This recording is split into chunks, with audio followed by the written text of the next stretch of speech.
In the shadowy world of after-hours clubs and underground strip joints, dark secrets lurk behind velvet curtains and neon lights. These chilling stories pull back the curtain on a nightlife filled with illicit substances, sudden violence, and unexplained deaths. From shocking shootings to mysterious accidents that left investigators baffled, these real-life nightmares expose the terrifying consequences of a world built on temptation and danger. Join us as we uncover the 5 most disturbing deaths that happened inside the walls of strip clubs.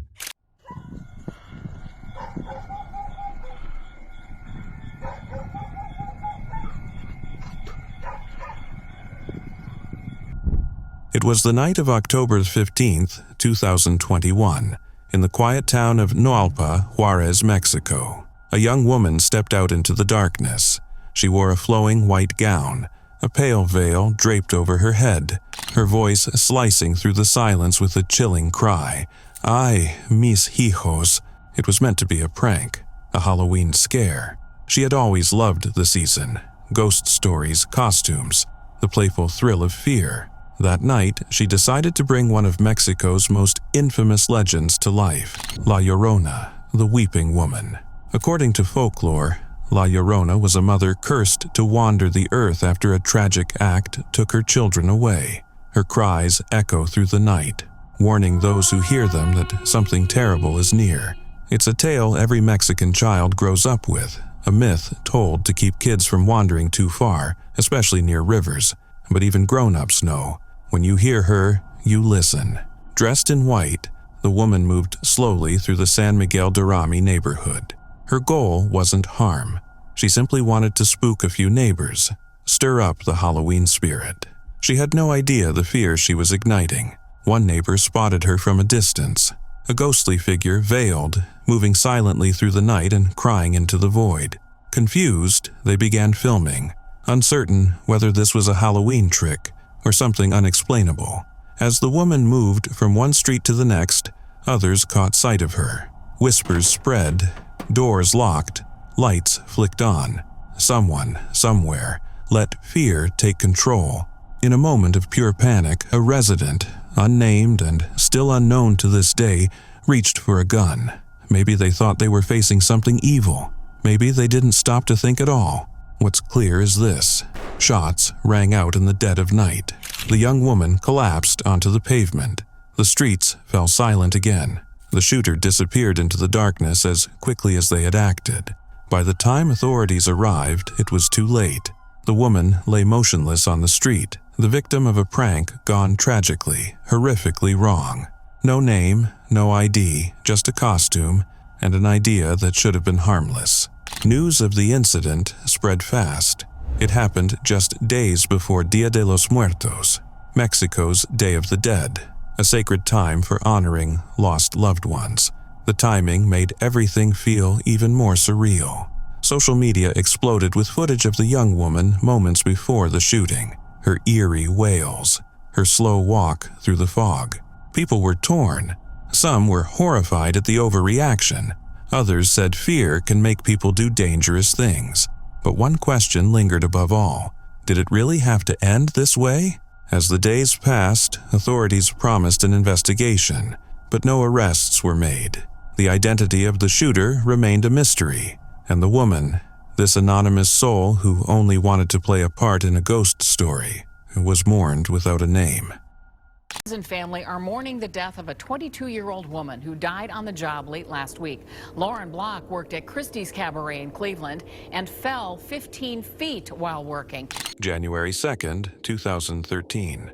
Just another cold winter night in Cleveland. For 22-year-old Lauren Block, it was supposed to be a normal shift at Christie's Cabaret, a place she knew well, a job she'd done countless times. She showed up like she always did, likely wearing that familiar smile. Those who knew Lauren say she had a way of lighting up a room, even one filled with shadows. She was young, full of life, with long black hair and a future still unwritten. But what happened in the early hours of that morning turned routine into horror. Lauren was upstairs in the club with a customer named Pasquale Sterino. It was a private dance. A lap dance, nothing out of the ordinary for a place like Christie's. Then, in a moment that no one saw coming, Lauren attempted a high-risk move. She grabbed a railing, possibly trying to pull off a jump or flip, something to impress, something different. But something went terribly wrong. In a split second, she lost her grip, and then she was falling. Head first, over the balcony railing. The drop was 15 feet, straight to the hard floor below. The sound must have echoed through the club like a gunshot. When first responders arrived, they found Lauren broken and unconscious, bleeding heavily. Her injuries were catastrophic. She was rushed to Metro Health Medical Center, clinging to life. As news spread, questions flooded in. One witness claimed he saw two men flee the scene, but who they were or why they ran remains a mystery. Surveillance footage gave investigators no reason to treat it as a criminal act.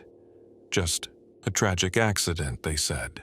But was it? Why did she fall so far? How did she even manage to go over that railing? Former colleague Danielle Edwards, like many others, was haunted by the impossibility of it all. She'd worked that same floor, worn those same 6-inch heels, and still, she insisted, the railing was high enough. Something didn't add up.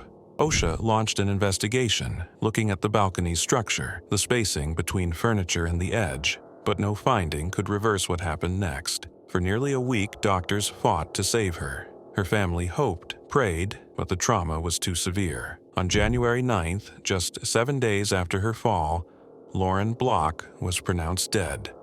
She was 22, and just like that, the light she brought to the world was extinguished. Her family was shattered, friends left in disbelief, but in the midst of their unimaginable pain, they found one small piece of grace. Lauren had been an organ donor. In death, she would save lives. Strangers would carry a part of her forward, a final act of kindness from someone who lived to uplift others. Christie's cabaret gave no statement, no apology, no explanation, only silence.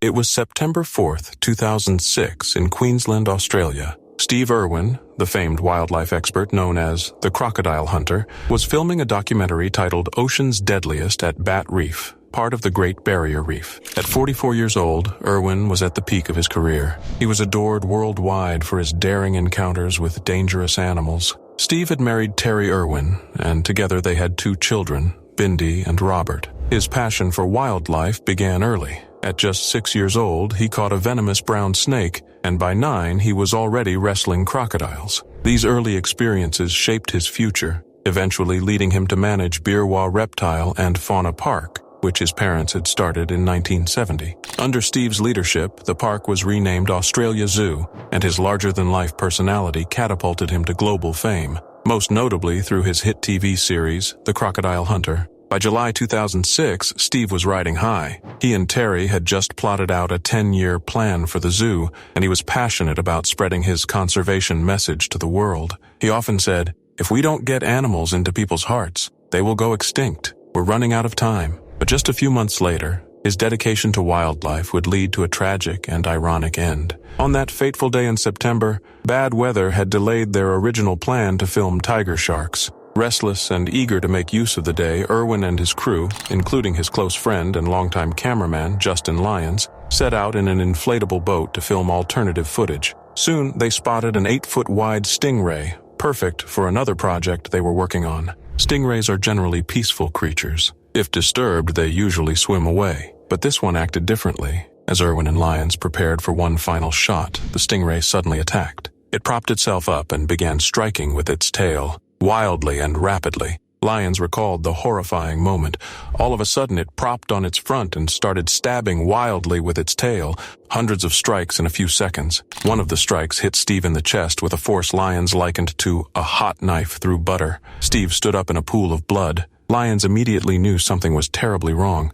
They pulled him into the boat and raced back to their main vessel, Croc 1. Steve was conscious, but in extreme pain. He told Lyons, "It punctured my lung." But the reality was even worse. The stingray's barb had pierced his heart. Desperate to keep him alive, Lyons and the crew performed CPR for over an hour, urging him to think of his children. Steve looked at Justin Lyons and said his final words, "I'm dying." Despite their efforts, by the time they reached medical help, it was too late. The stingray's strike had caused catastrophic damage to his heart, making survival impossible. The news of Steve Irwin's death stunned the world. A man known for fearlessly handling crocodiles, snakes, and some of the deadliest animals on the planet was brought down by a stingray, an animal often referred to as the pussycat of the ocean. Toxicologist Jamie Seymour, who was also aboard Croc 1 that day, later explained, "It was just a really bad accident. Under some circumstances, it just goes wrong." Steve Irwin's death left a deep void in the world of wildlife conservation. Steve's legacy lives on, through his family, through Australia Zoo, and through the millions of people around the world he inspired to care about wildlife. His name was Mark Cox. He was 36. He died from alcohol poisoning after visiting the Wild nightclub in Krakow with a friend. Now, it's alleged he was forced to drink 22 shots there. In October 2017, Mark Cox, a 36-year-old man from Loftus, North Yorkshire, packed his bags for what was supposed to be a carefree escape. Just a short trip with his friend, Steven Skiba, a couple of single guys heading to Krakow, Poland, looking to unwind, blow off some steam, maybe drink a little, laugh a lot, and come home with some good stories. But Mark never made it home. Those who knew him remember that Mark worked hard, pulling extra shifts just so he could enjoy his time off even more, usually to watch his beloved Leeds United with his dad Graham. That's what makes what happened in Krakow so gut-wrenching. The first night, Mark and Steven were cautious. They knew Krakow had a reputation: pickpockets, scams, tourist traps with sharp teeth. They carried only enough cash for the evening and found themselves at a place called Wild Night. The name should have been a warning. Even before they finished their drinks, red flags were waving. Staff wouldn't stop pushing them. More drinks, more time, more money. Steven didn't feel right. His head was spinning. He suspected his drink had been tampered with.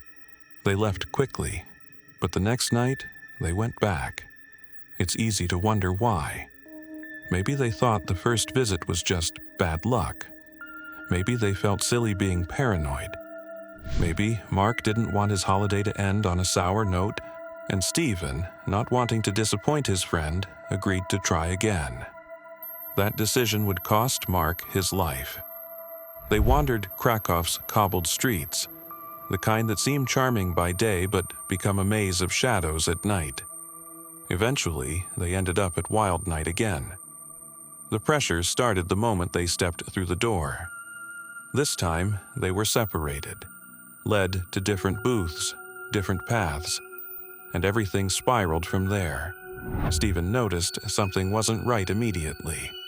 Patrons were stumbling out of the club, confused, disoriented, some even warning him outright. "They're robbing people in there." Alarmed, Steven left and flagged down a police car. But instead of help, he got laughter. The officers mocked him, then drove off. A nearby shopkeeper, seeing his panic, said something chilling. "Those police? They're part of the mafia." With dread in his stomach, Steven ran back inside to find Mark, but bouncers blocked him. They insisted he stay, buy more drinks, relax. They grinned as they denied him access to the back. He pushed, pleaded, but they wouldn't let him through. Then everything turned to chaos. 2 dancers bolted from the back, shouting. Paramedics rushed in. Steven's heart dropped. He couldn't see who they were trying to save, but he knew. Something in him just knew. Club staff told him everything was fine, a misunderstanding. But when he asked again, a bouncer laughed and sneered, "Your friend is dead." Mark Cox had been forced to drink. Not a couple of shots, not a bottle. 22 shots of alcohol in rapid-fire succession. That volume would kill nearly anyone. His blood alcohol content was at least 4%, lethal. He'd begged them to stop, but they wouldn't. They made him drink. And when his body gave out, when he collapsed, no one helped. Instead, they took his wallet, about 420 pounds. Then they let him die. Stephen watched as emergency crews worked on Mark's body. There was no more laughter now, just silence. Back in the UK, the news shattered everything. For Mark's family, it felt impossible. His sister Samantha couldn't comprehend how her vibrant, full-of-life brother was gone. Not in a car crash, not from illness, but from a predatory scheme run out of a strip club pretending to offer fun while preying on unsuspecting tourists. Polish authorities launched an investigation, and what they uncovered was monstrous. Wild Night wasn't just a shady bar. It was part of a sprawling criminal network. Club owners, staff, and others working together to entrap tourists. They spiked drinks, forced shots, drained bank accounts. In some cases, they even tricked victims into taking out loans to cover fake debts. Over 700 charges were filed.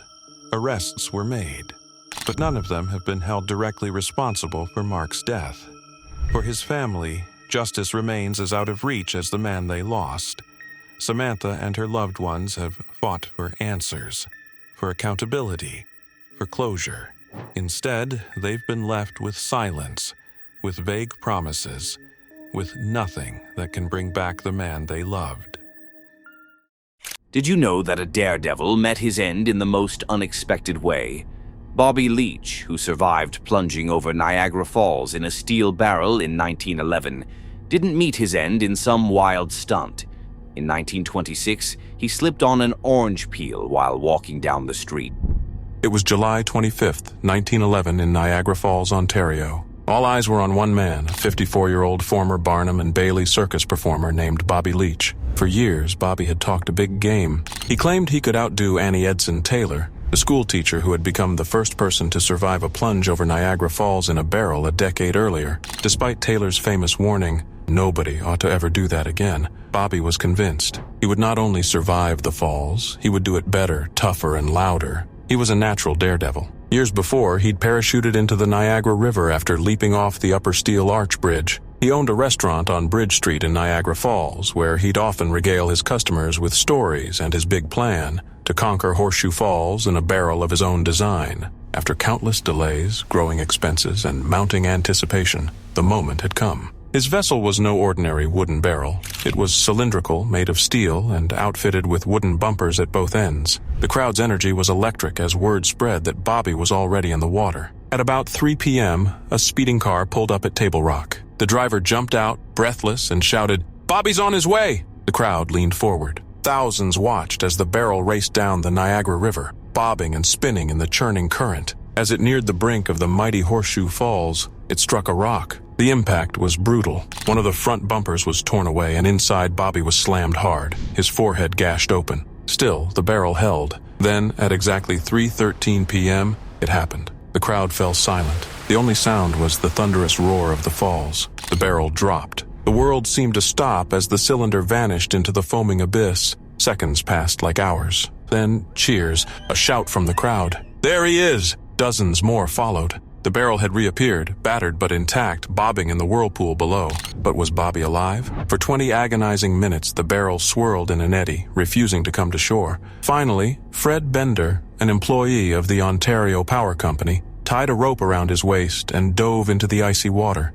With strength and courage, he reached the barrel and secured it. Helpers pulled them both to safety. The crowd surged forward. Harry Williams, owner of the Lafayette Hotel, pounded on the side of the barrel. Silence. Then, 3 faint knocks from inside. Bobby was alive. When they pried the barrel open, Bobby was bloodied and broken. He had a gash on his head, both kneecaps shattered, and his jaw was fractured. Still, dazed and groaning, he asked for 2 things, some oxygen and a cigar. 6 months in the hospital followed. He would never fully recover, but his fame exploded. When he returned to Niagara Falls in 1920, he opened a pool hall and resumed his daredevil lifestyle. He toured the world with his wife, bringing his battered barrel along. He told his story in crowded theaters and small town halls, his name whispered in awe, Bobby Leach, the man who faced the falls and lived. But the man who beat Niagara could not outrun fate. In 1926, while on a publicity tour in Auckland, New Zealand, Bobby stepped on a discarded orange peel. He slipped, fell hard, and broke his leg. It seemed minor, just another bump for a man who had faced death and won. But this time, it was different. Antibiotics had not yet been discovered. The wound became infected. Gangrene set in. Doctors tried everything. They amputated the leg in a desperate bid to save him. But Bobby's body was too weak. He died during surgery on April 28, 1926. He was 69 years old. He was laid to rest in Auckland's Hillsborough Cemetery. His gravestone reads, "In loving memory of Bobby Leach, world famous for his trip over Niagara Falls in a barrel. Died 28th of April, 1926, aged 69 years. R.I.P. The man who roared into history in a steel barrel and left it quietly on a peel of fruit." Alzheimer's disease is the commonest form of dementia, and it is thought that about 1 in 11 people over the age of 65 will have some kind of dementia. It was the early hours of March 9th, 2023, in Donnybrook, Dublin. The house was silent, one of those heavy, still silences that hangs in the air before something awful breaks it. Albie had been caring for her 92-year-old father, Tom MacDonald, for over a year.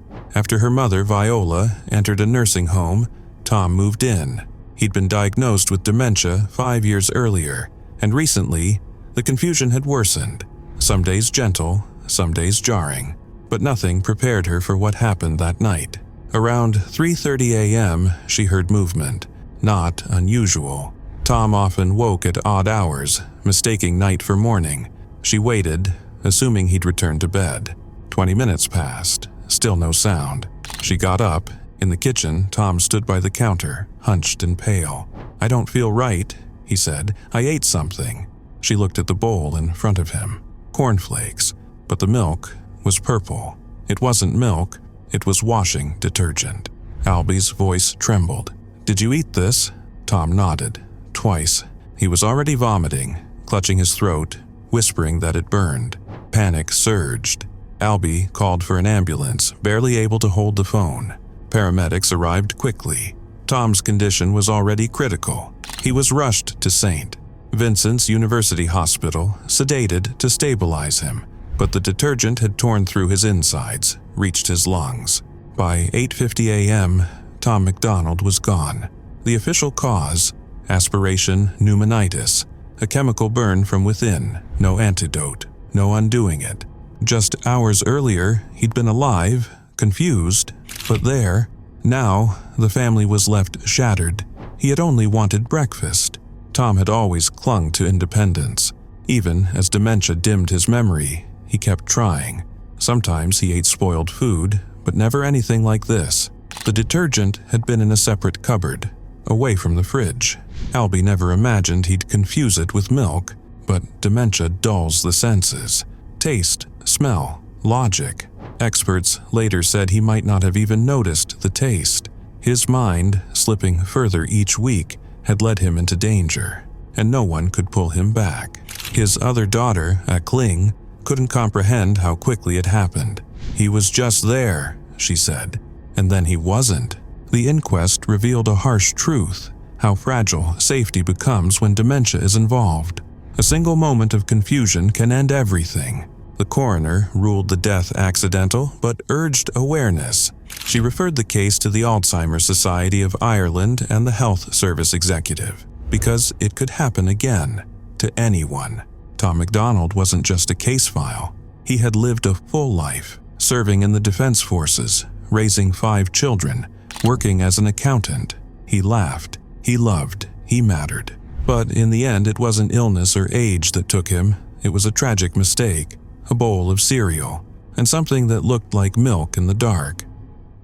Gunmen have opened fire on a notorious South Melbourne strip club.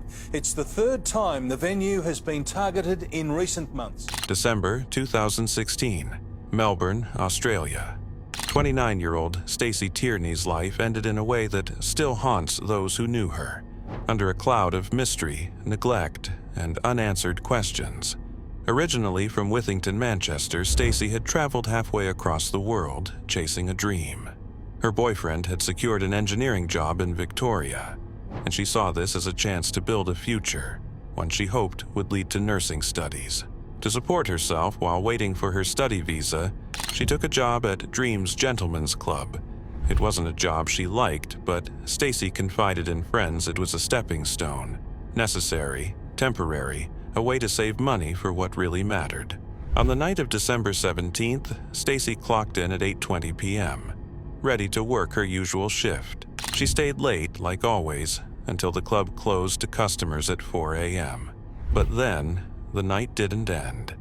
Instead, a staff party began in the manager's office, where Stacy and some colleagues gathered after hours. It was here, in that dimly lit room, that the last chapter of Stacy's life began. Two men, Joseph Barr and Thomas Massoon, were with her that night.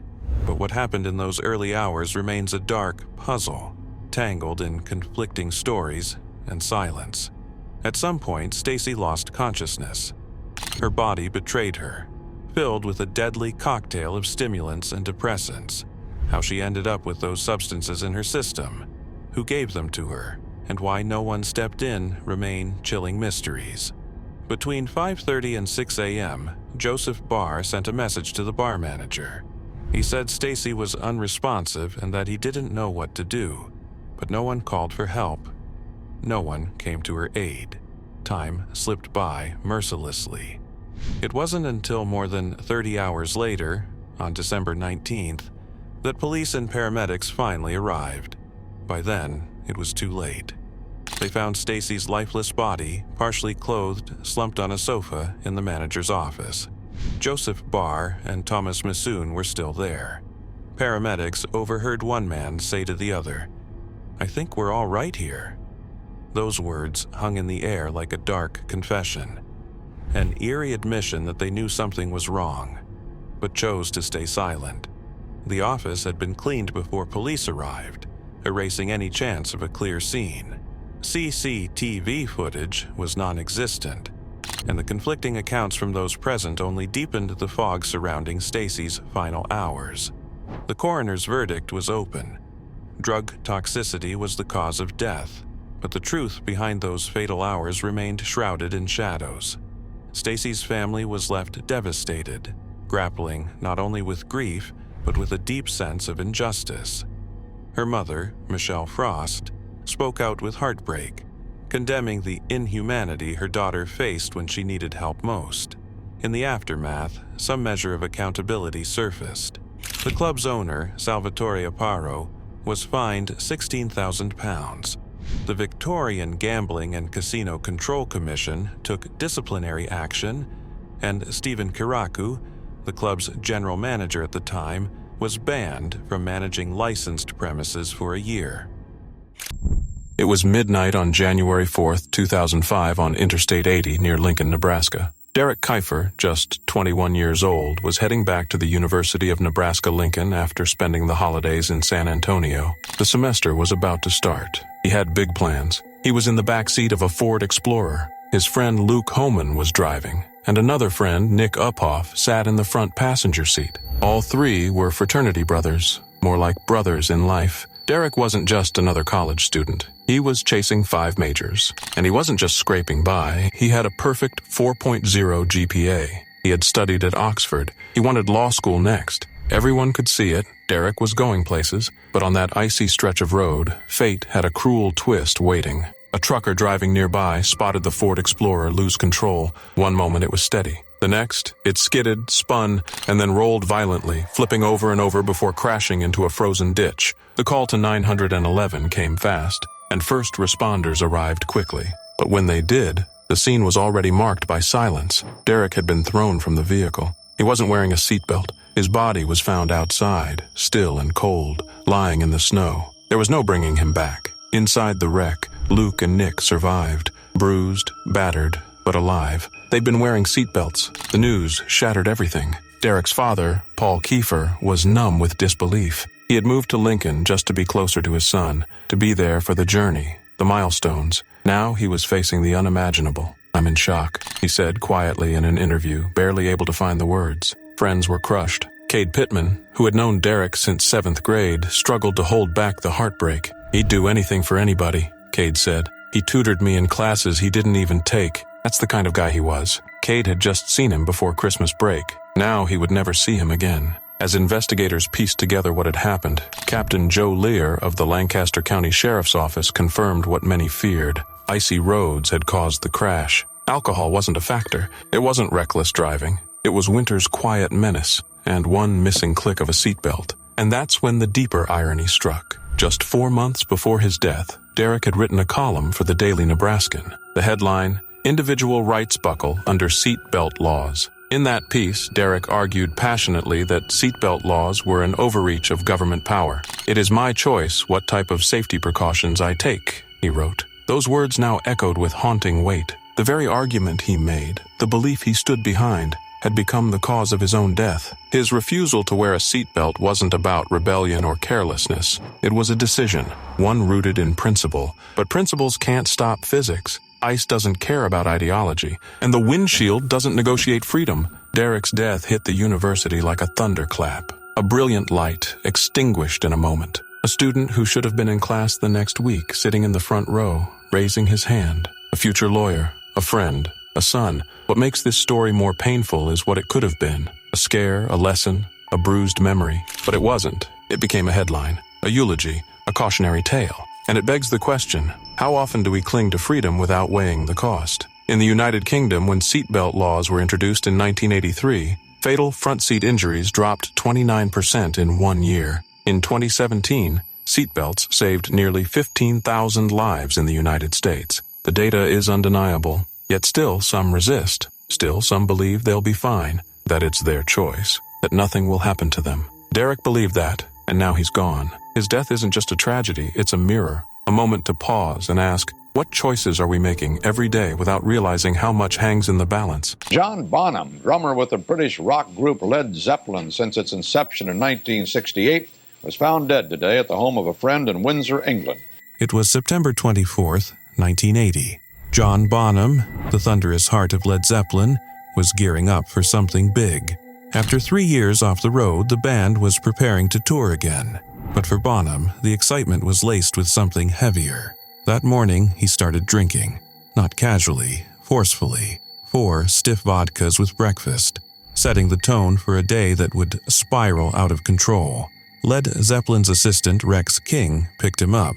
They were headed for rehearsals at guitarist Jimmy Page's estate in the quiet village of Bray, the kind of place where nothing bad is supposed to happen. But the drinks kept coming.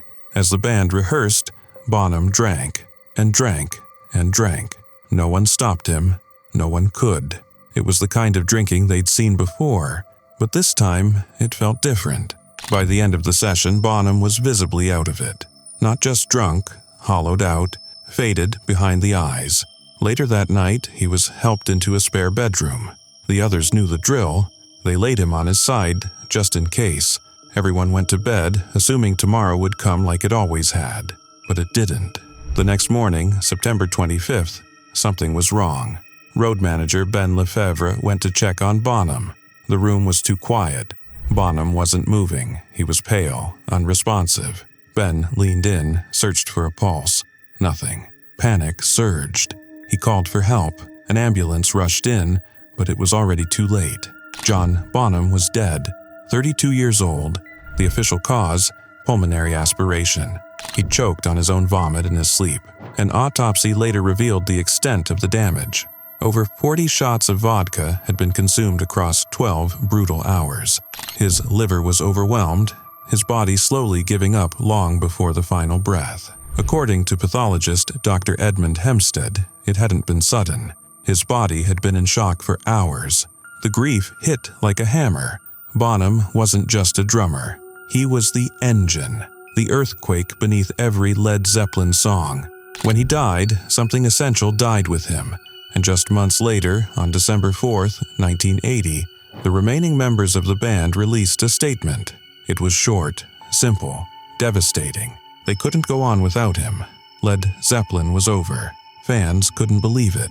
A band that had shaped the sound of an era, silenced overnight. No farewell tour, no final album, just silence and questions. In the years that followed, the surviving members reunited only a few times. Each performance felt like a glimpse into a world that could have been. In 2007, they took the stage at London's O2 Arena. The show was electric, bittersweet. It was captured on Celebration Day, a live album that felt more like a eulogy than a comeback. Bonham's presence still loomed large, even in absence. John Paul Jones later described the moment they found Bonham's body, his voice heavy with sorrow and fury. In the book John Bonham, A Thunder of Drums, he relived the pain of that morning, the helplessness, the rage, the knowledge that someone so gifted, so vital, had slipped away because of a battle he couldn't win. Bonham had struggled with alcohol for years. It was no secret. While he'd moved past other substances, the bottle never loosened its grip. Those close to him saw the toll it took, the exhaustion, the sadness behind the laughter. In the weeks before his death, something had shifted. He was quieter, more withdrawn. Maybe no one wanted to admit what they feared. He loved fast cars, loud music, life at full speed, but the thing that made him brilliant also made him vulnerable. And in the end, it cost him everything. John Bonham redefined what it meant to be a rock drummer. The sheer power of his playing, the precision, the ferocity, was unlike anything the world had heard before. Kashmir, When the Levee Breaks, Moby Dick. His hands left fingerprints on history. Generations of drummers still study his work. No one's come close. But his story is more than music. It's a cautionary tale about the cost of excess, about the silence that surrounds addiction, about how the people we admire the most can be fighting the hardest battles behind the scenes. The Condor Club was the first and premier strip club along Broadway Street in San Francisco during the 1960s and 70s. In November 1983, the Condor Club was the beating heart of San Francisco's infamous nightlife, a symbol of spectacle, rebellion, and raw electricity. Night after night, crowds flocked to see Carol Doda, the city's first topless dancer, descend like a goddess from the ceiling atop a gleaming white piano, lowered gracefully by a custom-built hydraulic lift. It was theater, it was temptation, and it was legend. But one night, after the lights dimmed and the music faded, that same piano became an instrument of horror. James Fazzo Ferozo was a fixture at the club. At 40, he wasn't just the assistant manager, he was part of the Condor's soul. A cool, laid-back guy by most accounts, he was as familiar in the club's dim corners as the sound of clinking glasses. That night, he stayed behind with his girlfriend, 23-year-old Teresa Hill, a dancer from another establishment. The club was closed. The stage was theirs. The couple had been drinking, laughing, enjoying the emptiness of the legendary room that just hours earlier had been alive with energy. In the haze of the moment, someone had an idea. Bold, reckless, maybe romantic. They climbed onto the white piano, the same one Carol Doda had turned into legend. What happened next feels like something out of a fever dream. In the midst of their intimacy, one of them accidentally activated the hydraulic lift, the mechanism meant to elevate performers into the spotlight. Only now, it was carrying them not into glory, but into tragedy. The piano began to rise, slowly but unstoppably, powered by electric motors, upward toward the ceiling, toward the narrow gap that led to the dressing rooms above. But this lift wasn't designed for accidents. There were no safeguards, no fail-safes, and no emergency stop. Trapped on top of the piano, neither of them could shut the machine down. As it rose, panic must have set in. Fazzo, larger, heavier, was misaligned with the ceiling opening. He didn't fit. Teresa did, but he didn't. The ceiling came closer, then closer still, and then it crushed him. Full weight of the massive piano, combined with his own, slammed James Ferozo into the ceiling with terrifying force. He died almost instantly. Asphyxiation. There was no room to breathe, no space to escape. The music was gone now. All that remained was the mechanical hum of a lift that should never have been touched. Teresa Hill survived, but barely. Pinned beneath Fazzo's lifeless body, naked, trapped and alone, she lay motionless in the dark for hours. The silence must have been deafening. She didn't scream, she couldn't move, she just waited, helpless. It wasn't until the janitor arrived early the next morning that the nightmare was discovered. He opened the club expecting nothing more than his usual rounds, only to find a scene so grotesque and surreal it would haunt him forever. Firefighters were called. It took them 3 hours to extract Teresa, carefully removing the body of the man she loved while dealing with the burned-out lift motor and warped machinery. What should have been an unremarkable night became a headline no one could believe. The city was stunned.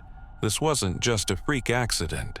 It was a myth undone. The same piano that had helped turn the Condor Club into a cultural touchstone had become the instrument of death. Whispers began almost immediately. Dancers at the club questioned how it even happened. They insisted the lift was slow, that they could have jumped off, that it didn't make sense. Teresa Hill was left with more than just physical trauma. She now carried the memory of a night that spiraled out of control in the most unimaginable way. A night that started with flirtation, freedom, and a touch of rebellion, and ended in death, pinned between steel and fate. The man was pulled from the pool, and several lifeguards performed CPR until the paramedics and police arrived, but he was pronounced dead on the scene. 31-year-old Jerome Moody was just a guest at the party.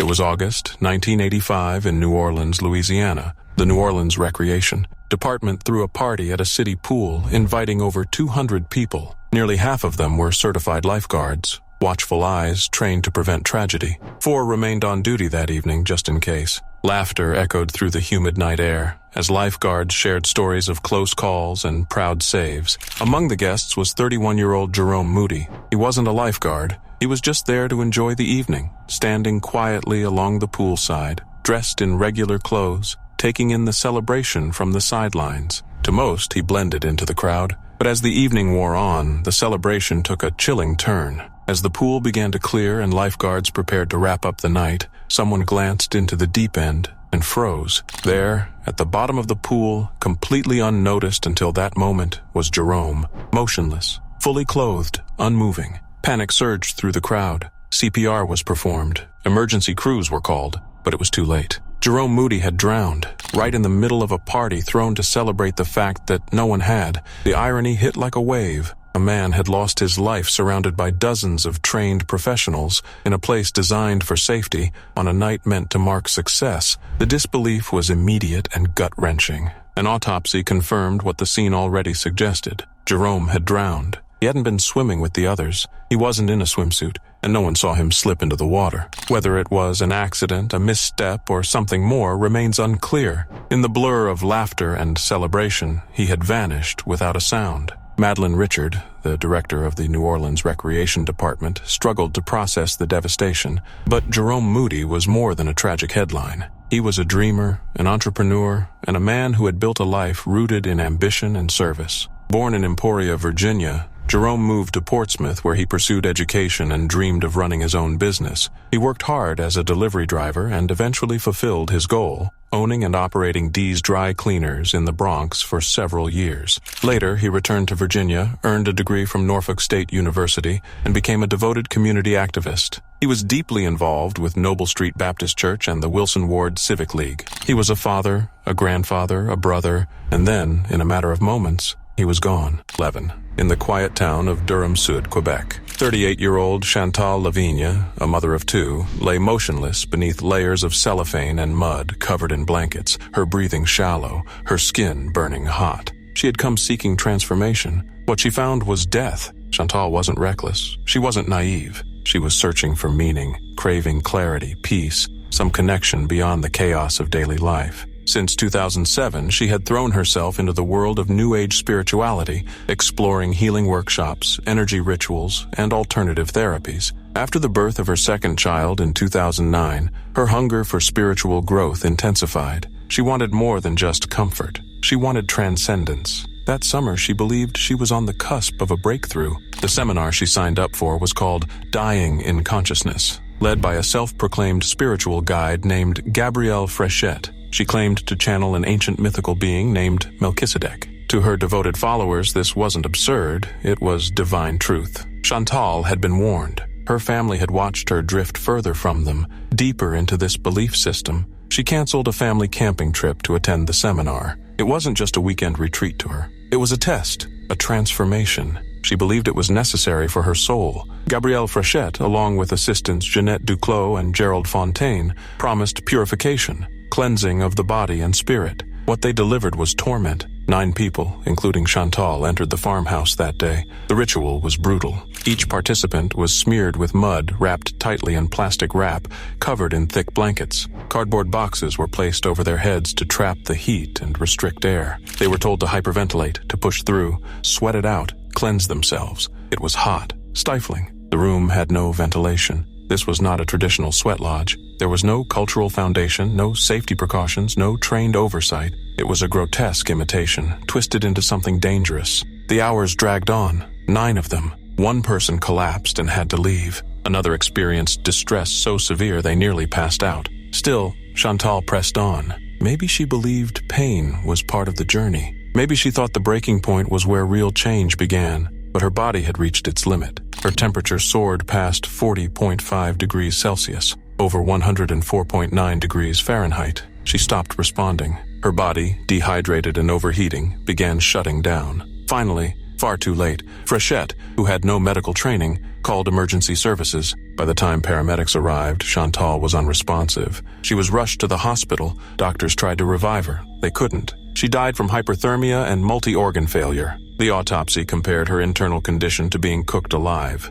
The news stunned Quebec and rippled across Canada. How could something like this happen? How could a woman who wanted healing die in such horror? Authorities quickly launched an investigation. The farmhouse was examined, the organizers questioned. What emerged was chilling. No medical screenings had been done. No safety precautions were in place. Airflow had been deliberately restricted. The so-called ritual was reckless and unscientific. 3 years later, justice arrived. Though for Chantal's family, it was too late. In December 2014, Gabrielle Frechette, Jeanette Duclos, and Gerald Fontaine were convicted of criminal negligence causing death. Frechette was sentenced to 3 years in prison. The others received 2 years each. During the trial, Quebec court judge Alain Fabi stressed how irresponsible, even callous, the ritual had been. In a hot, humid environment, restricting airflow was not just uncomfortable, it was deadly. And the leaders had done nothing to assess whether the participants were even healthy enough to endure it. They had chosen belief over safety, blind faith over responsibility. Experts were horrified. Diane Cote, a criminologist at the University of Montreal, called for greater oversight of fringe spiritual groups. She warned that without proper regulation, these movements, often cloaked in promises of enlightenment, could become fatal traps for vulnerable people. Chantal Lavigne was one of them. But she wasn't foolish. She was seeking truth. She believed in something better. She wanted healing, a deeper connection to the universe, to be more than just a mother, a partner, a woman carrying debt and exhaustion. She wanted to rise above all of that. Instead, she died in agony, alone beneath plastic and mud. The captain, the first officer, and the flight engineer survived the crash. But the first officer died of smoke inhalation when trying to help the survivors of Flight 65. It was October 20th, 1986, in Koltsovo Airport in the Soviet city of Sverdlovsk, now known as Yekaterinburg, Aeroflot. Flight 6502 was preparing for departure. The destination, Grozny, with a planned stop in Samara. On board were 94 people, 87 passengers and 7 crew members. The captain, Alexander Kliuyev, was a veteran pilot, highly experienced. But that day, he made a decision that defied all logic, a dangerous, ego-driven wager. He turned to his first officer, Gennady Zhernov, and bet him that he could land the plane using only the aircraft's instruments, without looking out the window, just the cold dials and numbers in front of him. It was madness. And yet, Zhernov agreed. Maybe he trusted Kliuyev too much. Maybe he didn't think the captain would actually go through with it. But he did. At 3:48 p.m., just 2 minutes from the runway, Captain Kliuyev gave the fateful order. Close the cockpit curtains. Black out the windows. The flight deck was now flying blind. As the plane descended, warning alarms screamed inside the cockpit. Ground proximity alerts, overspeed indicators. Everything told them they were coming in too fast, too low, too soon. Air traffic control picked up on the danger immediately and gave the order. Abort the landing. Pull up, circle back, try again. But Captain Kliuyev ignored them. He stayed the course. Maybe he thought he could prove his point. Maybe he couldn't back down from the bet. Whatever the reason, he refused to act. Seconds later, Flight 6502 slammed into the runway at nearly 170 miles per hour. The impact was brutal. The aircraft bounced violently, then overran the tarmac. Fire spread rapidly through the fuselage, trapping dozens of passengers in their seats. Some tried to claw their way out. Others never had a chance. Emergency crews raced to the wreckage, but the damage was overwhelming. Of the 94 people on board, 63 died instantly. Another 7 would succumb to their injuries later. Among the dead was First Officer Zhirnov, the man who had agreed to the challenge but spent his final moments helping passengers escape. He collapsed from a fatal cardiac event on the way to the hospital. His last act was one of courage and heartbreak.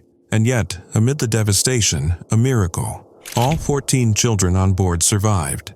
In the hours that followed, Soviet authorities scrambled to contain the narrative. The KGB quickly locked down the crash site.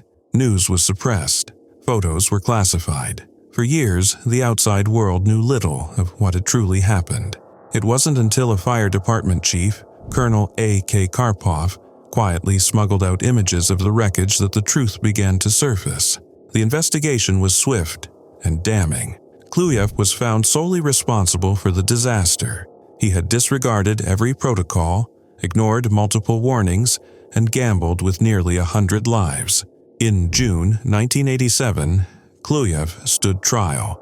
He was convicted of violating aviation safety regulations and sentenced to 15 years in prison.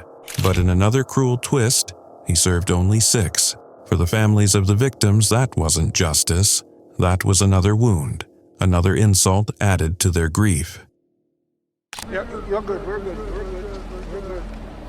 They're just going to be coming this way. They're just going to be coming this way. In the early hours of October 15, 2023, chaos exploded outside a pole dancing studio nestled in Manhattan's Flatiron district. Screams pierced the night as people fled the scene. Some half-naked, others desperate to escape a nightmare unfolding inside. Amid the panic, a man named Stephen Mington lay dead. Stephen wasn't just any man, he was a Harlem resident with a troubled past that haunted him like a shadow. Earlier that year, he'd been convicted on federal bank fraud charges, and before that, had brushes with the law over substance distribution.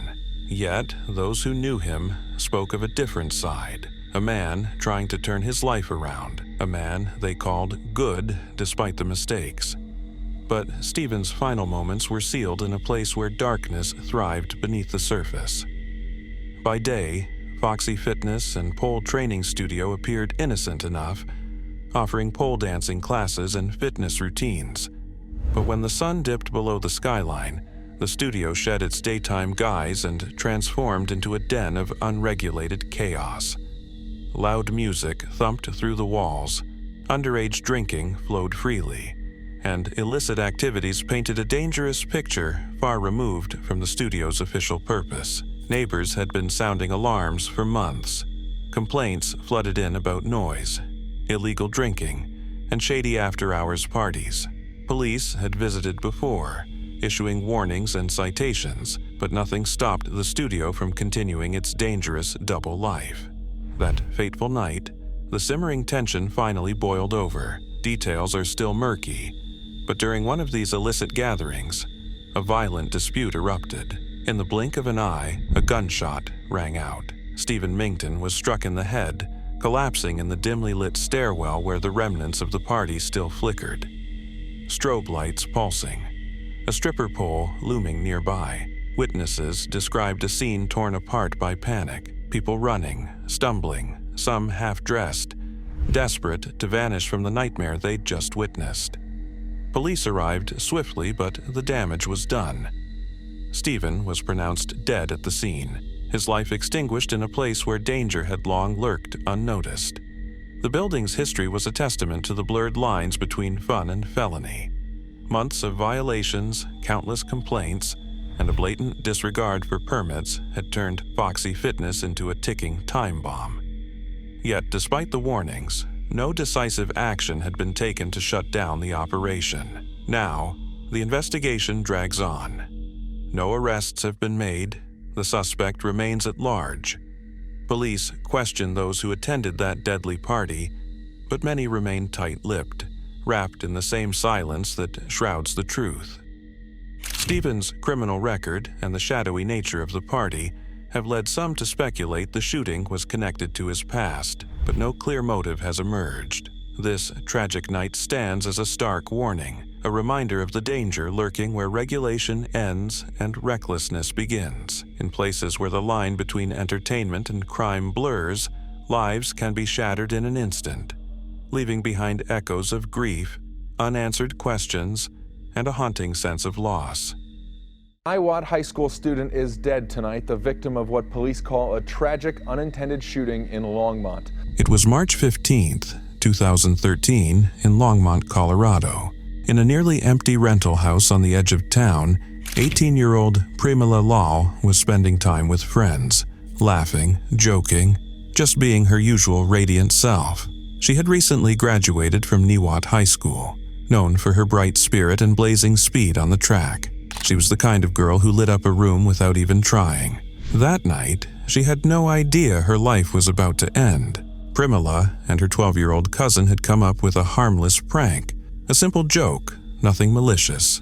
They planned to surprise a close family friend, 21-year-old Narek Daniel Gailey, who was hanging out at the rental house with her 15-year-old brother Punil. The house, nearly empty as the family was mid-move, felt like the perfect setting for a light scare. But pranks rely on laughter. This one never reached that point. The girls slipped quietly into a closet, waiting, giggling softly, unaware of what would unfold next. In the other room, Gailey and Punil began hearing strange sounds, creaking floors, muffled rustling. Their confusion turned quickly into fear. With no one else expected in the house, they assumed the worst, an intruder. Tension grew fast.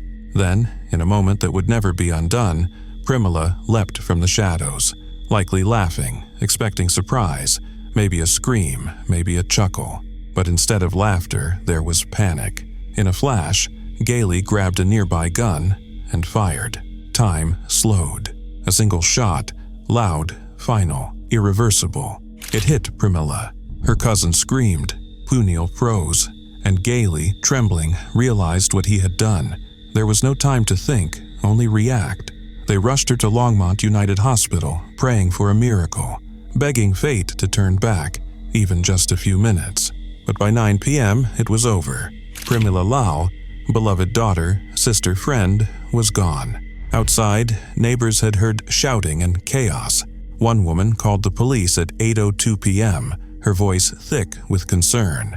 Officers arrived to find the front door ajar, the scene disjointed, confused, already soaked in grief.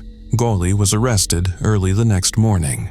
The charges were serious: reckless endangerment, allowing a minor access to a firearm. The investigation uncovered chilling details. The weapon had been in the hands of Primila's younger brother before the shooting, despite their parents' clear disapproval. Worse still, the gun was found later, still loaded, still jammed, lying near the living room stairs. It had been left out in the open, a silent threat hiding in plain sight. Gailey, with few ties to the community, was considered a flight risk. Police worked with the Boulder County District Attorney's Office, weighing the evidence, debating whether more charges would follow.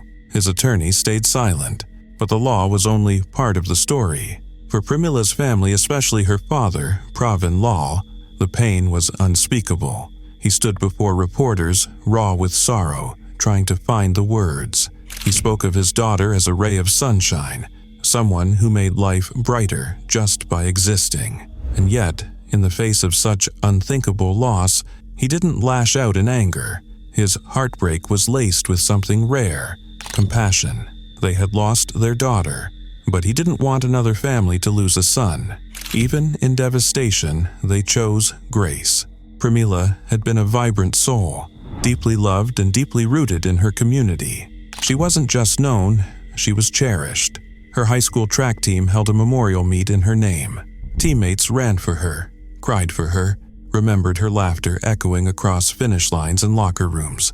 She had dreams, she had plans, and now she was just gone.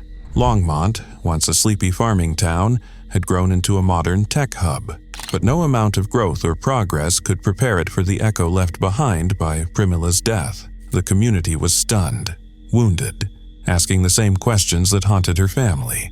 What if the prank had been called off? In the days that followed, people tried to make sense of it, tried to understand how joy could turn to death in a matter of seconds, but there were no real answers, only a cold truth. Once a bullet is fired, you can't take it back. Primila Law's story wasn't about malice, it wasn't about crime, it was about tragedy, about how fast life can shatter when fear and firearms collide, about how a moment meant for laughter can end in heartbreak. She is not here to tell her story, but we are, and we must.